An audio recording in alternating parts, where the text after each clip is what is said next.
Hi everyone, my name is Beth. I'm a librarian at the Weinberg Library in Mequon, and today I'd like to talk to you about how you can cut the cable, by which I mean how you can cancel your cable subscription in favor of streaming subscriptions and devices that will let you access the TV shows you're used to seeing on cable on your TV or another device.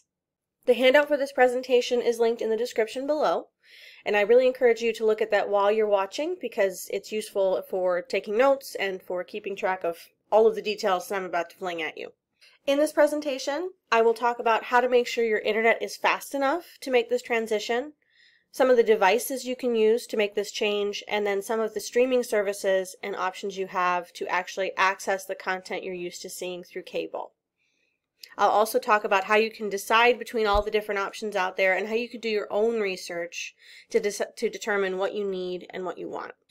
So, as you think about making this change, as you think about potentially canceling your cable and switching to a streaming service that would require an internet connection to watch TV, you're going to want to look at what your actual internet speed is and make sure that it can support this kind of workload. So internet speed is measured in megabits per second, or Mbps, and most streaming services recommend an average speed of about 8 megabits per person per device in the household. So if you live in a house with 4 people and you expect them to all be using one of these services at about the same time, that means that you need to have 32 megabits per second of internet speed each month.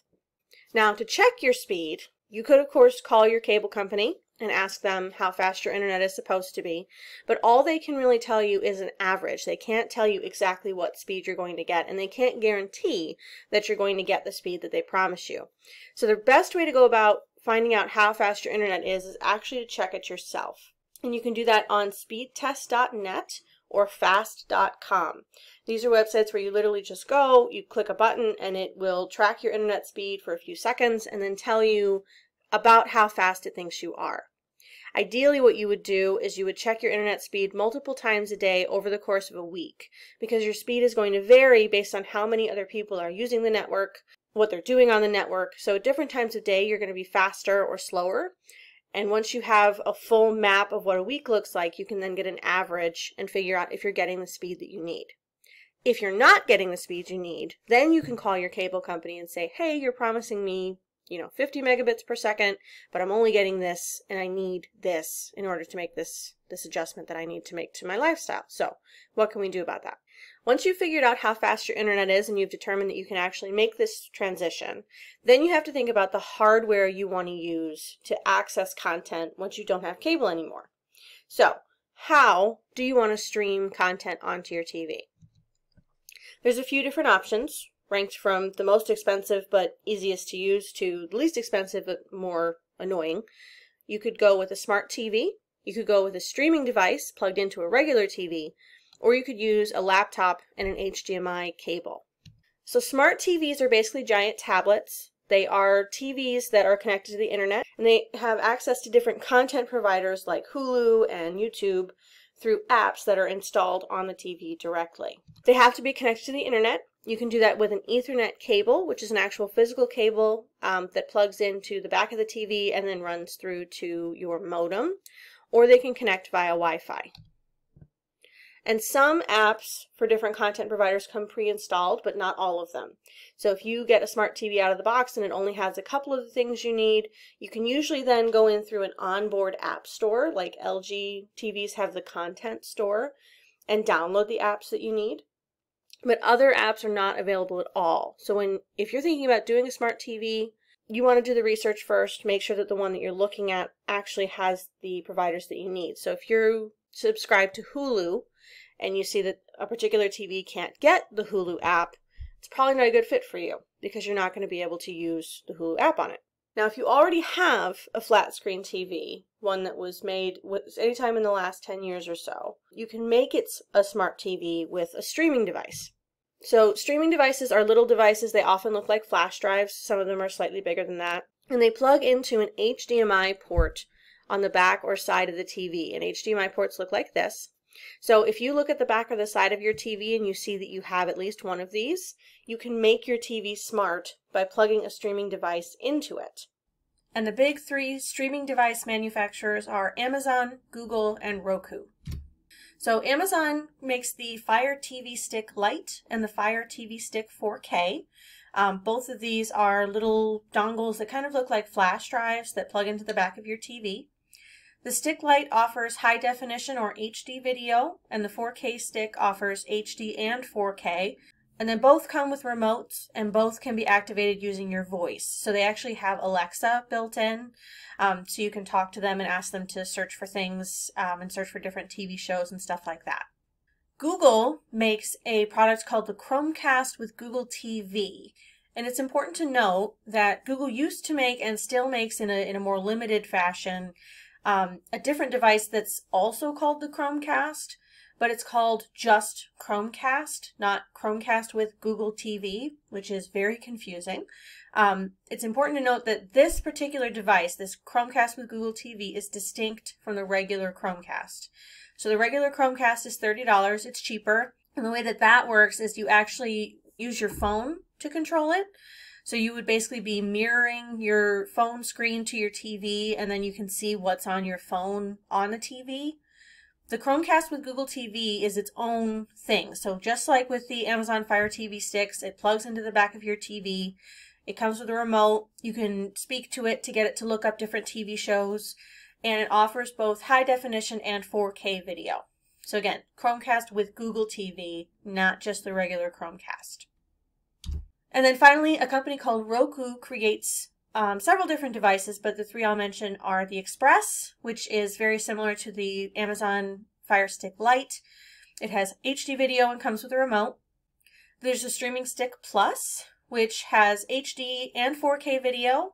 You can also voice activate it. It does come with a remote, and it has a stronger Wi-Fi signal. So if your TV is a little bit farther from your Wi-Fi router, the Streaming Stick Plus will pick up the signal better than the other Roku offerings. And then there's the Ultra, which is by far the most expensive of all the options I've listed. And it has all of the features of the Streaming Stick Plus, and you can actually plug an internet modem directly into it using an Ethernet cable. So if you don't have Wi-Fi at home, you just have a modem, you might look at the Ultra because you can actually plug it in as opposed to having to rely on Wi-Fi. Now, every time I do this class, I have to go back and look at the streaming device rankings all over again because they change all the time. So the latest, as of the 3rd of March, when I'm recording this, is that the Roku Streaming Stick Plus consistently lands at the top of the rankings. I looked at several different websites and they all rank the Roku Streaming Stick Plus at the top. The reason being that it is easy to use, it is pretty inexpensive at only $50, and the Roku is an independent company. So whereas the Google device and the Amazon device are both owned by companies that make their own content and then push that content onto you a little bit, you're not going to get that with the Roku. When you plug a Roku into your TV and go in and say, I want to watch Netflix, you don't have to worry about ads or any weirdness. It just takes you straight there.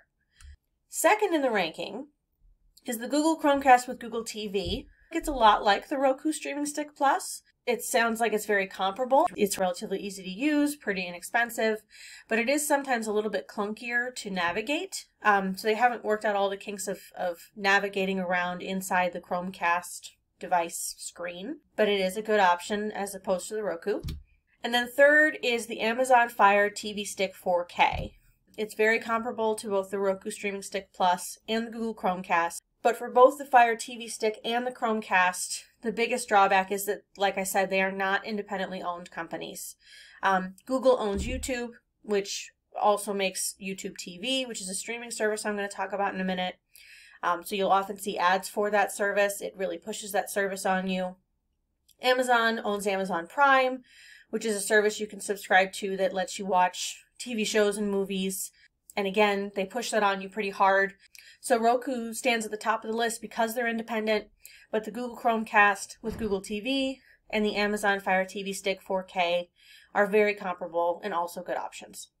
And then the last option that you have, and the cheapest option you have, if you already have a laptop, is to buy an HDMI cable, which looks like this. It's got the same pointy bit at both ends. So one end would plug into your TV on the HDMI port. One end would plug into your laptop's HDMI port. And then anything you play on your laptop will be projected onto your screen, onto your TV. So you could queue up a video on your laptop, press play, and then watch it on the TV, and use your remote to do things like turn the volume up and down, turn the TV on and off. But you'd have to actually get up and walk across the room to pause the video, stop the video, switch videos, because you'd have to use the laptop for things like that. So that means that the laptop has to be placed pretty close to the TV, which would mean you'd have to have something for it to rest on, unless you're comfortable stretching the HDMI cable across the room, which I'm not personally because I have a dog who will walk through it and take my laptop with him. And then, like I said, you have to get up and walk across the room to make changes to whatever you're watching, unless you're using a wireless keyboard and mouse. So those are your hardware options. Next up, you want to think about the subscription options that you have for actually making this change. So which streaming services do you want? I've already been using that word a lot, and I should pause now and make exactly clear what that means. So when I say that you're streaming something, what I mean is that you are watching something where the content is hosted on a website like Hulu Live, YouTube TV, and then you're using your internet connection to access it and put it on a TV, a laptop, a streaming device, and watch it. So that's what streaming is, and these services that let you do that are called streaming services or streaming subscriptions. That's all. And the big three names out there are Hulu Live, YouTube TV, and Sling. And these three services function basically exactly like cable. You subscribe to them, you pay them a monthly fee, and then you can turn on Hulu Live or YouTube TV or Sling, go to a particular channel, and just watch whatever is airing at that time.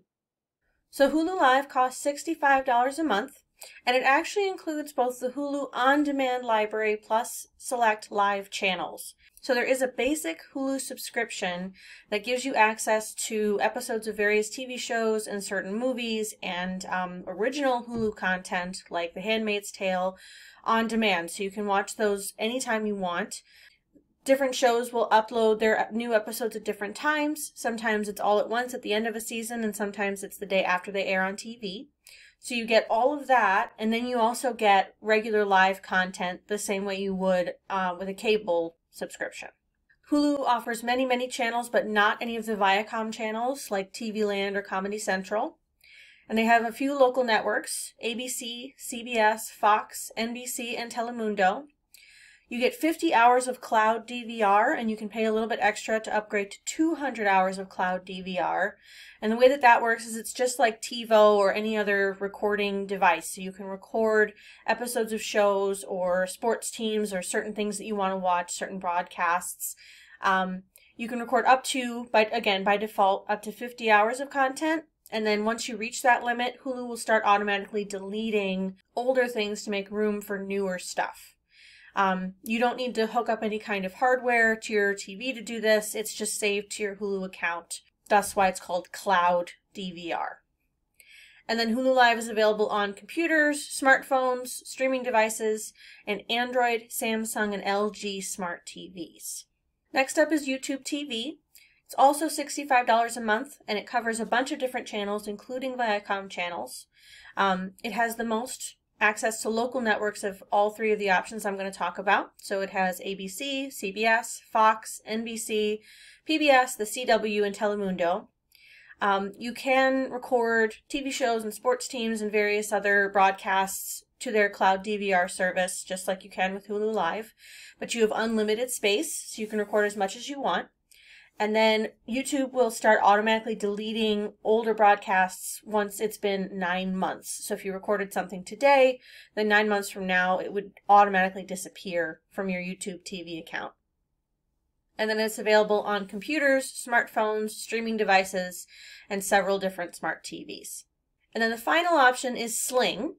And Sling is $35 a month, and you can choose between two different basically channel packages, orange or blue. They cover a number of different channels in each package. I believe it's blue that has the Viacom channels, but the full listing is on the Sling website.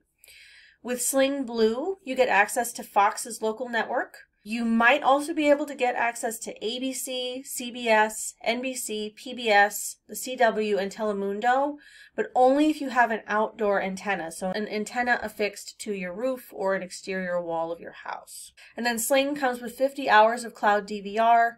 Again, that works just the same as Hulu Live and YouTube, except that just like Hulu Live, once you hit your limit, it'll start deleting older broadcasts, and you can pay extra to up that number. And then it's available on computers, smartphones, streaming devices, and Android, Samsung, and LG smart TVs. So those are the subscription options. Those are the options where you shell out once a month, and then you can just switch them on and watch TV like you're used to seeing. You also have the option to try to get live TV with an antenna. So if you can get it to work, and it is tricky sometimes depending on where you are and what's around your house and what sort of things are in the way of the signal, you can get free access to live local TV channels. So this is a map of the digital TV coverage in the Mequon area. This is provided by the FCC, and you can see all of these green channels are channels that you should theoretically be able to get. So that's ABC, CBS, Fox, NBC, iCan, CW, PBS, and a couple of different independent networks. Now the thing about this is that this is based on an outdoor antenna. So again, that's an antenna that's attached to your exterior wall or your roof. And it's harder to say whether or not you'll be able to get these channels with an indoor antenna. So the deal with indoor antennas is that one end is flat and flexible and attaches to an interior wall or window, and this is the end that picks up the signal. And then the other end plugs into your TV's coax port, your coaxial port, which is the same port that your cable is currently attached to. If all goes well, if the antenna works, it will automatically start picking up signals from local networks like PBS. And when you turn on your TV, you'll be able to toggle between those different channels and get those networks just like you used to be able to with bunny ear antennas. Because it's tricky to get this to work and because it's not always guaranteed, you want to make sure that anywhere you buy an indoor antenna from has a forgiving return policy. You want to be able to buy a couple different antennas and return them no questions asked, even once you've taken them out of the box, because different antennas will have different signal strengths and work in better ways or worse ways, and you don't want to be stuck with something that doesn't work. You want to be able to take it back. Consumer Reports has a really good guide to indoor antennas, and you get free access to Consumer Reports with your library card, both in the library and from home. So I would encourage you to read through both their reviews of different antennas and making sure that you know what you're getting into if you want to try an antenna. The upside, if you can get it to work, is you get totally free access to those various local channels that I outlined earlier. And you may not get every single channel that you want, which is why you want to have a forgiving return policy, why you want to be patient with yourself and with various antennas and be willing to try different things. But it's a nice way to just kind of throw back to original TV and not have to worry about paying anybody. Now that I've thrown all that information at you, let's recap. First of all, you want to check your internet speed. You want to make sure that you have 8 megabits per second per person per device of internet speed in your household. So if you're living with 4 people who are all probably going to be using devices at the same time, that's 32 megabits per second per month. Then you want to think about the hardware that you want to use to make this change. You could shell out for a smart TV, an expensive prospect, but it's probably the easiest thing to do because you just plug it in and go. And you can get to various subscription services using apps that are either pre-installed on the TV or that you download from their app store. You could go with a streaming device. The Roku Streaming Stick Plus is a great option. It is inexpensive, it's very highly ranked and well reviewed. Or if you have a laptop and you buy an HDMI cable for $10, $15, you can plug your laptop into your existing TV, into the HDMI port, and operate from there. And then you have to think about what subscriptions you want. So Hulu Live, YouTube TV, and Sling all offer different price points and different features. So think about what's important to you. And or you can add an indoor antenna to the mix, or just get an indoor antenna and potentially get free access to local channels like PBS. Now, how do you make these decisions? How do you choose between all these different devices, all these different services, especially since a lot of them sound really similar? Well, consider your budget. Do you have multiple hundreds of dollars to throw into a smart TV, or would a HDMI cable be okay for you? Do you want to spend $65 for YouTube TV, which gets you a huge suite of channels and a huge amount to choose from? Or is $30 a month for Sling Orange going to cover what you need to see and want to see?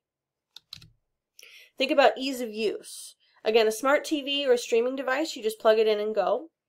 HDMI cable with a laptop, you're going to have to plug that in every single time you want to use it. And you have to get up and walk across the room and do different things. You can't use a remote as easily. Think about how you currently use your TV, the channels you watch, the things you need access to.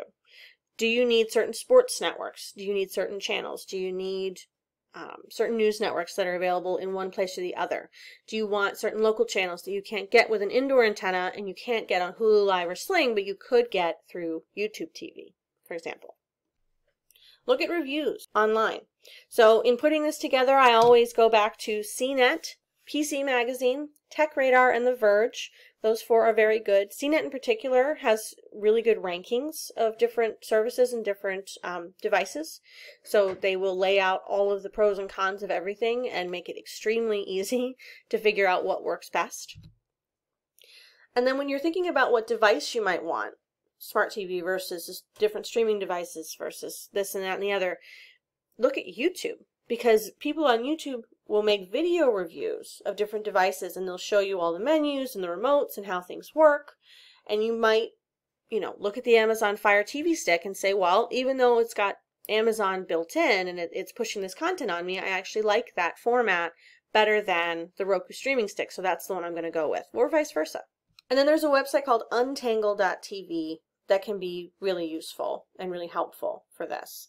What they try to do is they have you list out all of the different channels that you like to watch, all the different shows you like to watch, and sports teams that are important to you. And they try to suggest subscription services that you might take advantage of to get those channels and that content. The hard thing about this is that all of this is changing so fast. The last time that I did this presentation was 6 months ago, and I've already had to completely redo it, as you can probably tell. All of this changes so fast that Untangle isn't actually useful for telling you what to subscribe to, because when they say, oh, this is on Hulu, that might not actually be true anymore. But what it is useful for is helping you think through how you use your TV, what you watch, and what your priorities are.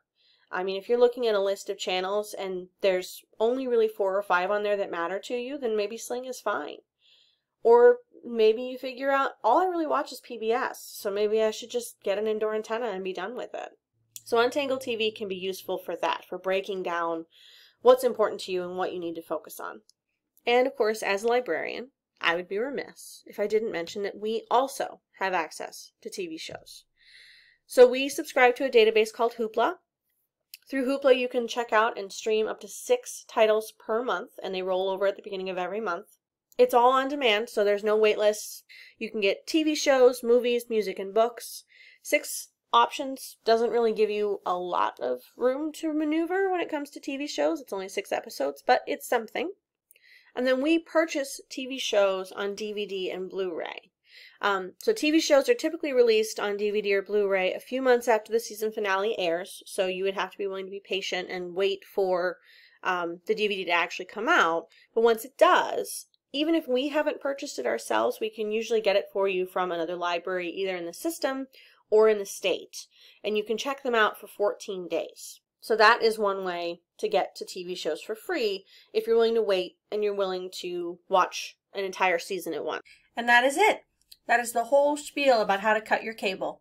So as always, the handout is in the description below. Again, I really encourage you to take a look at it because it covers everything that I talked about today, and I know that it's a lot of details to keep track of. As always, if you have questions, feel free to email me. I'm always happy to chat about this stuff, especially this topic in particular, because I know it's so complex and it changes all the time. If you're interested in seeing what else we're working on, you can see what other programs we have scheduled at our website, flwlib.org, and then mouse over events, and you'll be able to go to our program calendar and see what is coming up next. I will see you all back here in 2 weeks on March 19th. I'll be talking about some of the ways you can keep yourself safe online. See you then.